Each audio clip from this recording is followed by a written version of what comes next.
समय का कर्ज। रेलवे स्टेशन पर रात के 2 बजे थे। प्लेटफॉर्म लगभग खाली था। हवा में अजीब सी ठंडक थी और दूर कहीं कुत्तों के भौंकने की आवाज आ रही थी।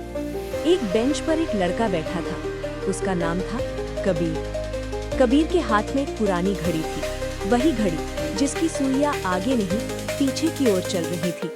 हर दिन ठीक इसी समय कबीर यहाँ आता था और हर दिन एक ट्रेन आती थी जिसमें कोई यात्री नहीं होता था। लेकिन आज की रात कुछ अलग थी। ट्रेन आकर रुकी, दरवाजा खुला और उसी पल कबीर की सांस रुक गई, क्योंकि सामने जो आदमी खड़ा था वो मर चुका था, उसका पिता। आज से 10 साल पहले कबीर सिर्फ 12 साल का था। उसके पिता रेलवे में इंजीनियर थे। एक रात खबर आई, भयानक हादसा, कई लोग घायल और उसके पिता लापता। लाश कभी नहीं मिली।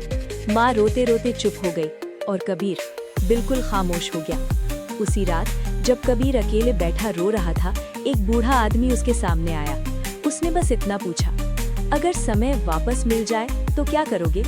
और उसके हाथ में ये घड़ी रख दी। प्लेटफॉर्म पर पिता ने धीमी आवाज में कहा, मेरे पास ज्यादा वक्त नहीं है बेटा। कबीर की आंखों से आंसू बह निकले। आप जिंदा कैसे हैं पापा? पिता बोले, मैं जिंदा नहीं हूँ, मैं उधार के समय में हूँ। उन्होंने बताया, उस हादसे वाली रात कई लोग मरने वाले थे। उन्होंने समय से छेड़छाड़ की, लोग बच गए, लेकिन बदले में समय ने उनसे 10 साल ले लिए। अब समय अपना कर्ज वापस लेने आया था। अचानक प्लेटफॉर्म की लाइटें झपकने लगी, हवा तेज हो गई। एक भारी आवाज गूंजी, हर उधार ब्याज के साथ चुकाना पड़ता है। काली ट्रेन के अंदर सिर्फ अंधेरा था। पिता बोले, मेरी जगह कोई और नहीं जा सकता। कबीर चिल्लाया, नहीं, मैं जाने नहीं दूंगा। घड़ी तेजी से घूमने लगी, पूरा स्टेशन कांपने लगा। आवाज आई, समय का कर्ज बदला जा सकता है अगर कोई अपनी जिंदगी के सबसे कीमती पल छोड़ दे। कबीर की आंखों के सामने उसकी माँ का चेहरा आया, उसका बचपन, उसके सपने, उसका भविष्य। उसने घड़ी को जोर से देखा और फिर घड़ी जमीन पर पटक दी। बोला, मेरे सबसे कीमती पल ले लो, लेकिन मेरे पिता को छोड़ दो। तेज रोशनी हुई, सब कुछ शांत। सुबह हो चुकी थी। कबीर उसी बेंच पर बैठा था। घड़ी गायब थी, कोई ट्रेन नहीं थी।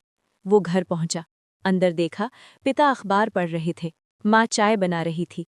सब कुछ सामान्य, लेकिन कबीर को अपना बचपन याद नहीं था। माँ की गोद, स्कूल, दोस्त, सब कुछ खाली।